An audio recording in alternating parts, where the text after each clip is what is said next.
Welcome to Eastern Brush, Western Soul, a channel dedicated to exploring the spiritual depth of Eastern art and culture through painting, calligraphy, and ancient texts.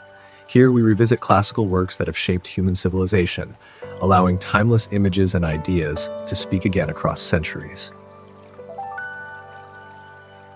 Today, we turn our attention to an extraordinary album known as Illustrations of Famous Mountains Under Heaven, Tianxia Mingshan Tu. This album is traditionally attributed to Emperor Huizong of the Song Dynasty, Zhao Ji, and is believed to have been compiled under his direction. The complete work consists of 4 volumes titled Yuan, Heng, Li, and Zhen, containing a total of 94 leaves. It brings together 80 paintings and calligraphic works related to mountains, attributed to renowned masters from the Han Dynasty through the Song Dynasty, many of them later attributions or stylistic recreations rather than original works. The album begins with Flying Cloud Cliff by Heng of the Han Dynasty and concludes with Hualin Garden by Wang Shen of the Song Dynasty. At the opening of the first volume is an inscription personally written by Emperor Huizong in the 5th year of the Xuanhe reign. Today, this rare and remarkable album is preserved in the collection of the National Palace Museum in Taipei. The entire work is divided into 4 separate volumes, each stored independently. Their covers are titled, respectively, Illustrations of Famous Mountains Under Heaven, Yuan Volume, Heng Volume, Li Volume, and Zhen Volume. This 4-part structure is not accidental. It echoes a classical cosmological order and already hints at the intellectual ambition behind the compilation. Among friends of our channel, one historical period is especially beloved, the Song Dynasty.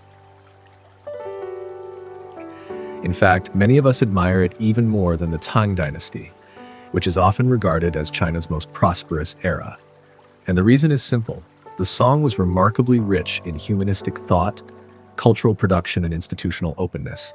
Its emperors, particularly in the early period, were unusually cultivated, intellectually curious, and comparatively progressive within the long arc of Chinese history.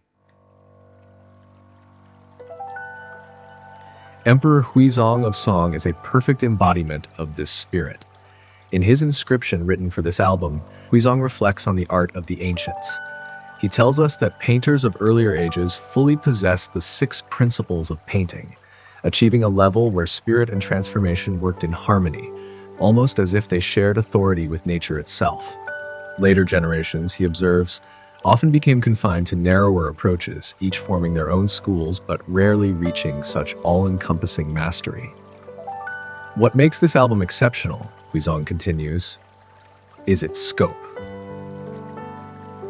It gathers works associated with emperors and nobles, scholars and recluses, famous officials and obscure figures alike, monks and Taoists, the robed and the unrobed, all included without distinction. What we see here is not fragmentation, but a conscious act of selection and synthesis, bringing together the finest expressions into a single, comprehensive whole. Within the realm itself, famous mountains rise one after another. To look upon them is to befriend the ancients across 1,000 years. Even while reclining indoors, one may travel the 6 directions of the world, a kind of spiritual journey through space and time. Huizong is careful to draw a contrast. This, he says, is not like the grand but empty displays of earlier imperial collections, not the Hongdu Academy of the Han, nor the Treasure Terrace of the Sui, built merely for spectacle and exaggeration. This album was created with a deeper intention.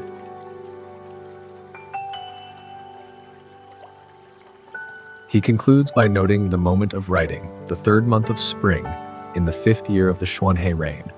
And in that quiet closing line, we are reminded that this album is not just a collection of images.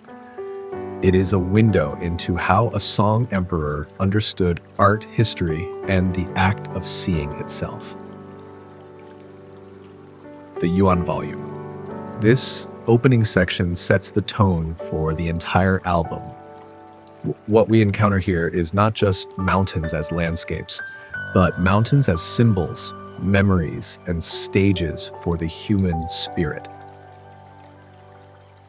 Many of the works are attributed to figures from the Han through the Jin dynasties, reaching far back into China's early cultural imagination.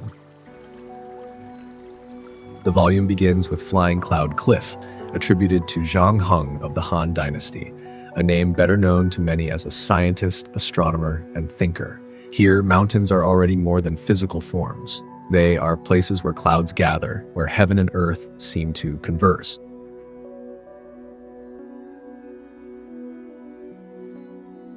We then encounter a powerful shift from image to inscription with Yan Zhenking's calligraphy of the inscription on Mount Hua of the Western Peak from the Tang Dynasty. The brushwork itself feels monumental, upright, forceful, and moral in character, as if the mountain's grandeur has entered the structure of the written strokes.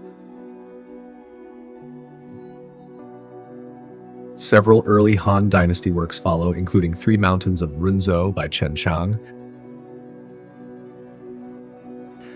Mount Shou by Gong Quan,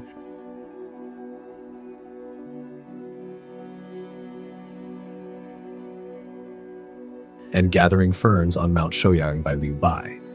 These are not merely geographic depictions. In works like Gathering Ferns, the mountain becomes a moral refuge, a place of withdrawal, integrity, and quiet resistance.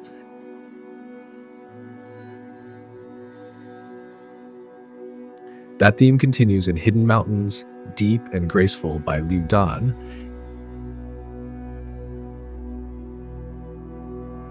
and Auspicious Omens at Mangyang by Mao Yanshou, where mountains appear as sites of harmony between nature and cosmic order.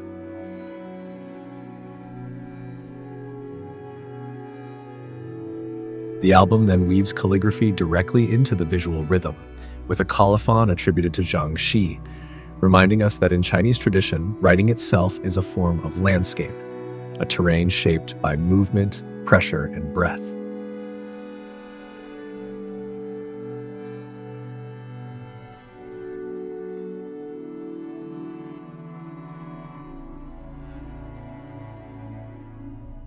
In Waters of the Rang River by Yang Shu, mountains recede slightly, giving space to flowing water. The viewer is invited not to stand before the scene, but to wander into it. This sense of movement continues into the Wei and Jin periods. Autumn Hills of Mount Juk by Huan Fan carries a quieter, more introspective tone, while Dai Kui's Lofty Recluse of Shanyin introduces a human presence, a scholar figure set within the mountains, embodying the ideal of retreat without disappearance.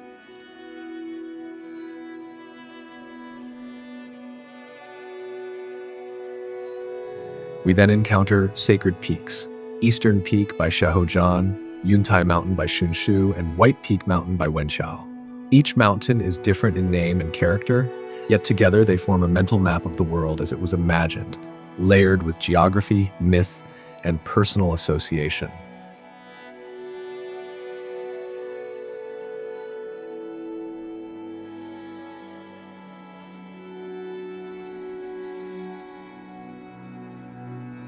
A particularly striking image appears in Half Cliff at Longmen by Wang Yi, where the mountain is not fully revealed. What we see is only a fragment, a sheer face rising abruptly, suggesting that nature always withholds something from us. The volume closes with two deeply resonant works. One is Listening to Whistling at Suman Mountain, attributed to Ji Kang, one of the 7 sages of the Bamboo Grove. Here, the mountain becomes a space for sound, resonance, and spiritual freedom, a place where one answers the world not with speech, but with breath.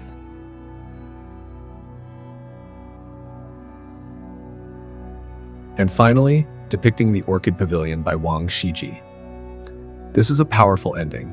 Wang Shiji is remembered above all as a calligrapher, yet here he is connected to landscape and gathering, a reminder that mountains are inseparable from human presence, friendship, and fleeting moments of beauty.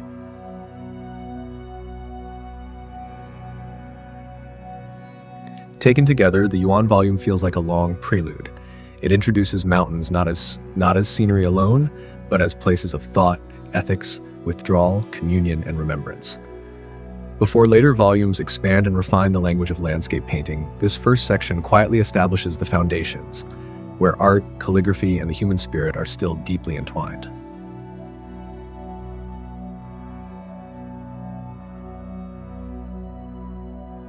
Now we arrive at the second volume, the Heng volume. If the first volume feels like an opening meditation, this one feels like movement. The mountains here are no longer distant ideals. They are wrapped in mist, crossed by travelers, entered by recluses, and animated by water, sound, and time.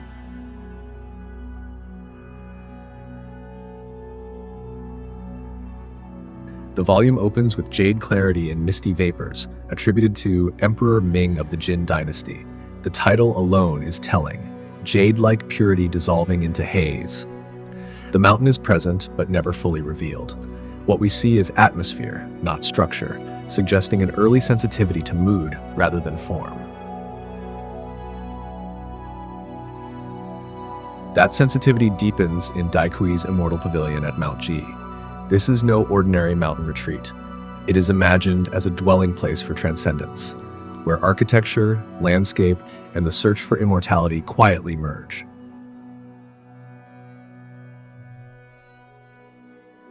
With Gukaiji's misty veils locking the national mountain, the mountain becomes almost inaccessible. Fog is no longer decoration, it is a boundary. The viewer is held at a distance, reminded that nature does not exist simply to be possessed by the eye.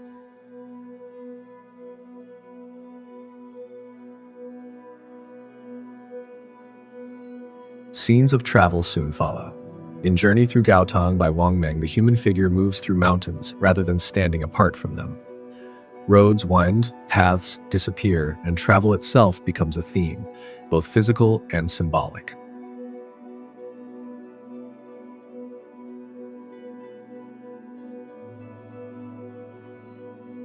That sense of withdrawal reaches a peak in Lofty Recluse of Lumen Mountain by Shidao Shuo. Here, the mountain is not a backdrop, but a chosen destiny, a place where one steps away from the world to preserve clarity of mind.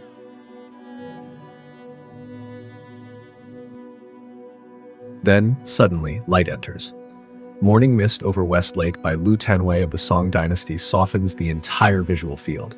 The mountain recedes, water expands, and dawn becomes a moment of quiet renewal. It feels almost intimate, a private hour before the world fully wakes.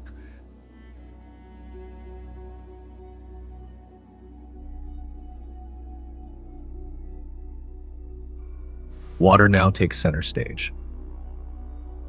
In Great Cleansing, Flying Springs by Shi He, cascades cut through rock with ritual force, while Tao Hongjing's Gathering Sacred Herbs in Dragon Stream places the mountain firmly within Taoist practice, a living pharmacy of heaven and earth.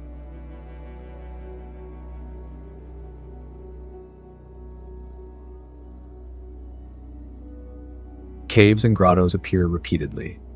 Celestial Cavern of Mount Jinhua by Zhang Sengyo, and the three grottos of Arhat Bodhi, attributed to the monk Shi Moluo, suggest inner worlds hidden inside mountains, places of cultivation, meditation, and revelation.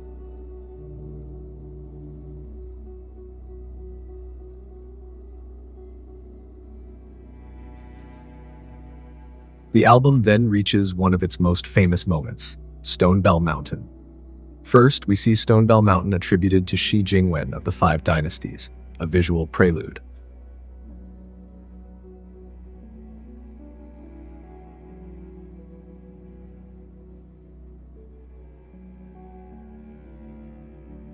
Then comes Sushi's calligraphy of record of Stone Bell Mountain. Here, image and text directly converse. Sushi does not merely describe the mountain, he questions perception itself, how sound, shadow, and assumption shape what we think we know. This pairing is quintessentially song in spirit.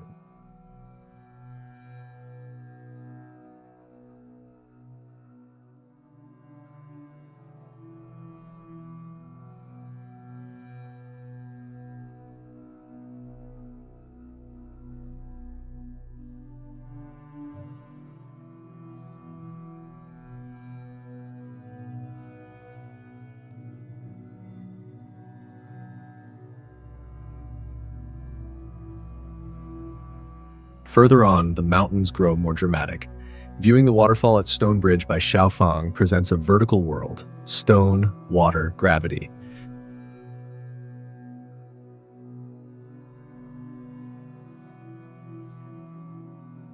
Jade Maiden Peak by Fan Huizon carries a quieter, almost mythic elegance, while Sea of Clouds at Mount Tianmu by Gu Yuan dissolves form entirely into rolling vapor.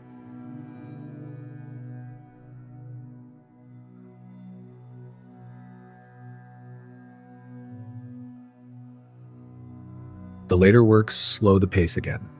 In Guanglo Pavilion by Zhang Daoyin, the mountain becomes a place of pause and reflection.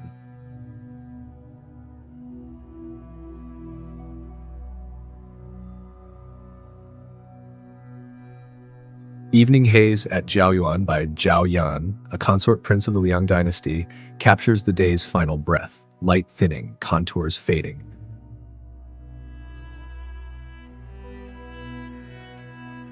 The volume closes with scenes of passage and memory. Ancient Road at Hanling by Dongzhan of the Sui Dynasty recalls paths worn by time itself, while Mount Huili by Zhang Quan returns us to stillness, a mountain standing long after travelers have passed. Taken as a whole, the Heng volume feels expansive and fluid. Here, mountains are no longer distant symbols alone. They are entered, crossed, heard, cultivated, and remembered. Mist, water, caves, and roads all work together to suggest a world in motion, one that invites not just viewing, but experience. And quietly, without declaring it, this volume prepares us for what comes next. A landscape tradition that is about to fully come into its own.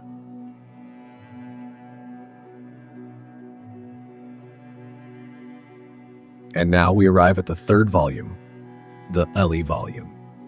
Before we begin, it's worth pausing for a moment.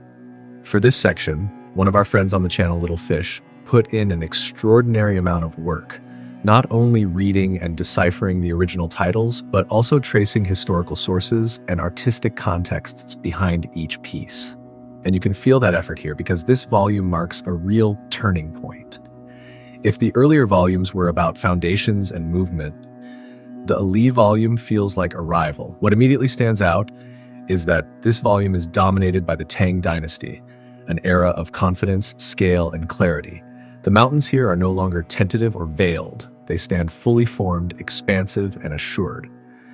The volume opens with a masterpiece attributed to Li Sixun, snow clearing over the Jade Capital. This is monumental landscape painting at its most regal. Snow has just lifted, the air is crystalline, and the mountain world feels freshly revealed, ordered, luminous, and grand.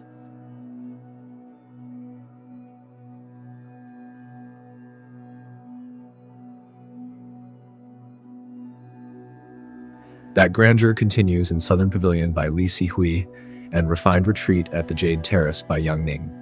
These are landscapes touched by architecture and cultivation, places shaped not only by nature, but by taste, learning, and presence.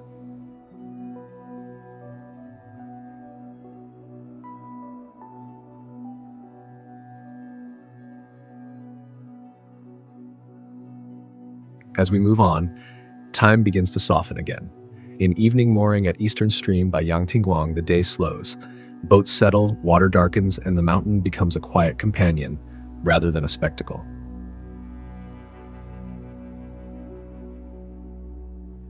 Depth and enclosure return in Clouded Ravines of Qianyang by Chen Hong, while Wang Wei's Sacred Mountain of Ji brings a very different voice.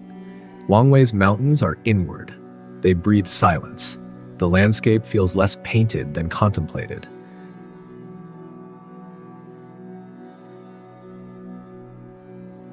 This inwardness contrasts beautifully with works like Lofty Mount Lu by Zhang Suking and Along the Road to Qixia by Wei Shan, where elevation and distance assert themselves again. Here the viewer looks upward, reminded of scale and effort.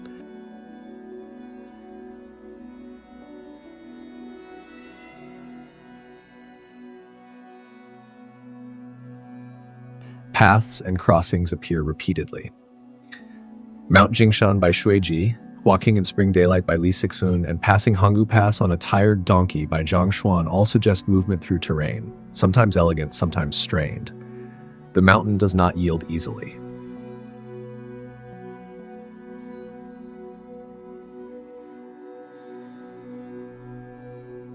Regional character becomes especially vivid in works like Kangshan by Zhu Shen, splendid views of Shandu by Shang Rong, and Jin River by Lu Hong.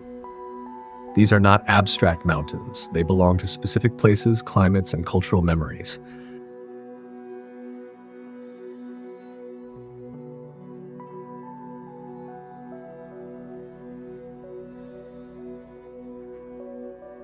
That specificity deepens with Mount Ximing by Li Jiaodao and Magnolia Embankment by Zhang Zhihe, where water management, landscape, and daily life quietly intersect.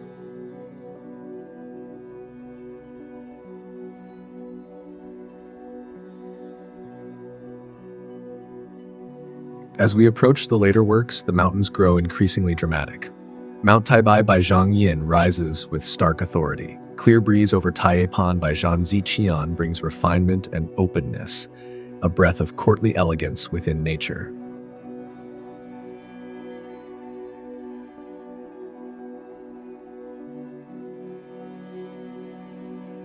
Two powerful images close the volume. One is Flying Waterfall at Mount Quanglu by Prince Li Yuanchang of the Han of Tang, where water explodes downward in a display of controlled force and vitality. The other is Autumn Deep at Red Cliff by Bi Hong. This is a resonant ending. Red Cliff is not just a place, it is memory, history, poetry, and loss. Autumn here is not seasonal decoration, it is emotional depth.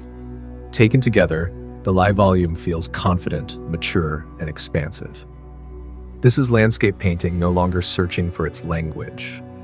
It has found it. Mountains here are majestic yet inhabited, poetic yet grounded, shaped equally by nature, history, and human presence. And thanks to the careful work behind the scenes, we're able to slow down and truly see what this volume is offering. Not just images, but a fully realized world.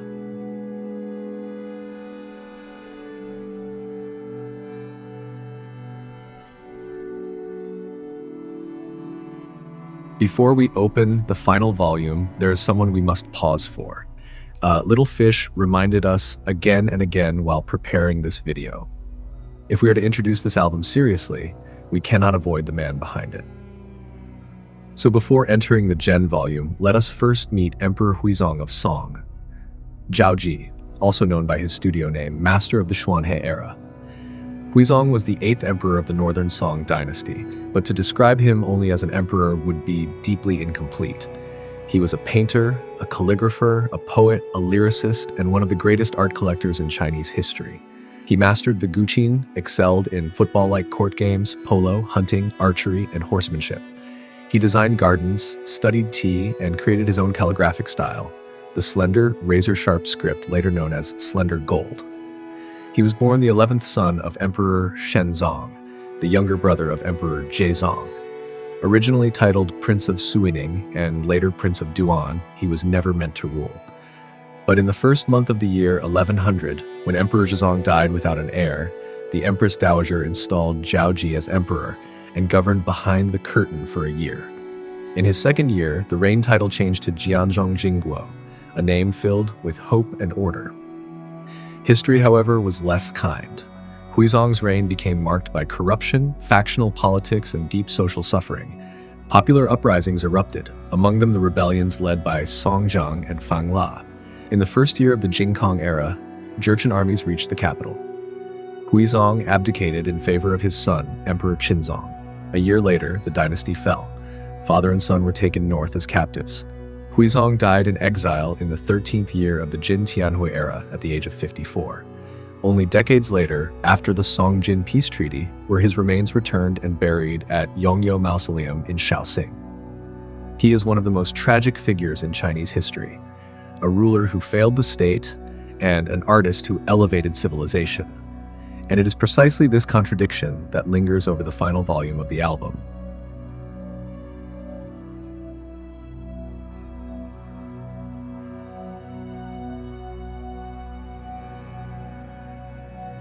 Now we turn the page to the fourth and last volume, the Zhen volume.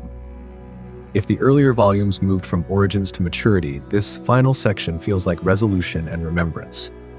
The mountains here are no longer simply places to see or travel through. They become spaces of retreat, transcendence, and quiet summoning. The volume opens with Huading Peak of Mount Tiantai by Yan Libin, grounding us immediately in sacred terrain. This is followed by Zhengqian's floating raft and distant sails, where the horizon opens and the world feels momentarily unanchored.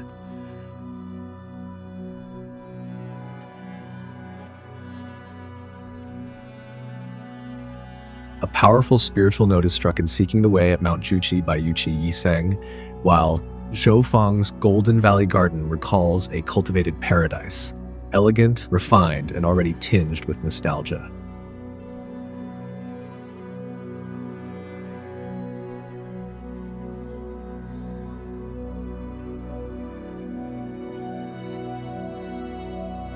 Grandeur returns in Three Gorges of Tang by Zhang Zhao, where the river cuts through stone with unstoppable force, followed by Passing Cloud Cliff by Zhang Tu, where solidity gives way once more to vapor and movement.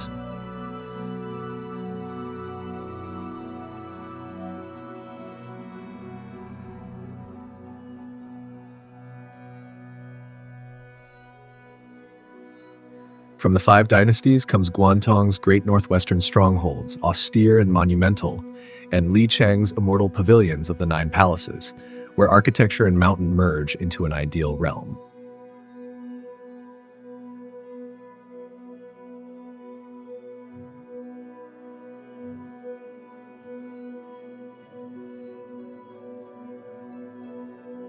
A cluster of works by Dong Yuan and Jiran defines the heart of this volume. Viewing the Scenic Frontier, Clear Source Cave, Zhuoshi Spring, Ancient Road of Lanling, Mountain of Summoned Reclusion, Huashuo Pavilion, and Sacred Traces at Gezhou. These are not dramatic peaks, they are lived-in landscapes, soft, layered, and deeply humane. The world here feels breathable.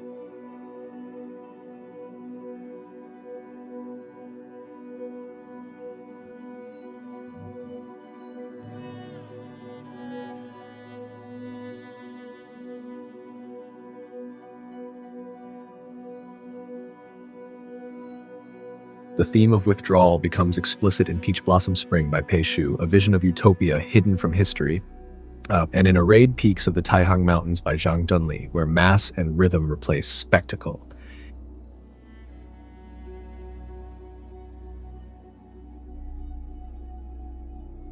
Even writing returns to the mountains. Record of a Journey Through the Taihang Mountains, written in cursive script by Wei Dan, reminds us once again that calligraphy itself is a form of wandering.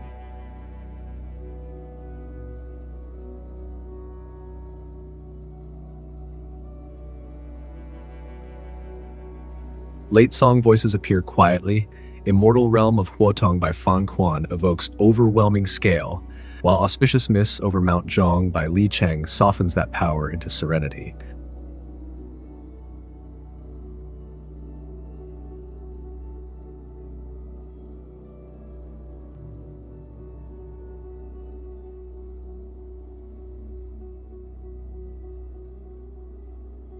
And finally, the album closes with Hualin Garden by Wang Shen. This is a perfect ending. Not a wild mountain, not a distant peak, but a garden. A cultivated space where nature and human intention meet. And perhaps that is the final reflection this album leaves us with. Under the brush of emperors, recluses, monks, and painters, mountains were never just mountains. They were places to retreat, to remember, to wander, and to imagine a better order, even when history itself failed to provide one. With the closing of the Zhen volume, Illustrations of Famous Mountains Under Heaven completes not only a visual journey across terrain, but a spiritual journey across time.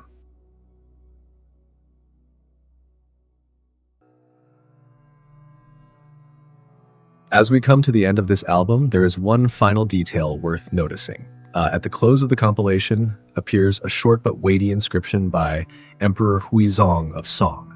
It reads simply, "Rewritten in the third month of spring in the 5th year of the Xuanhe era."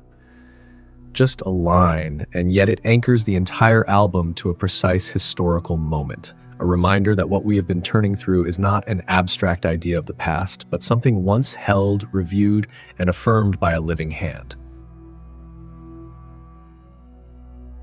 Equally striking is what follows: the seals.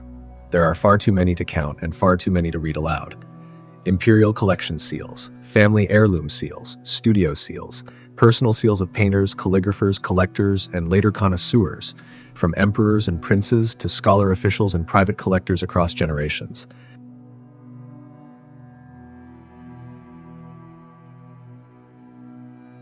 Some speak of inheritance passed down to sons and grandsons forever. Some mark palace libraries, academies, or imperial halls. Others belong to famous names, Su Shi, Mi Fu, Wang Shimin, or to families long vanished, leaving only their red impressions behind.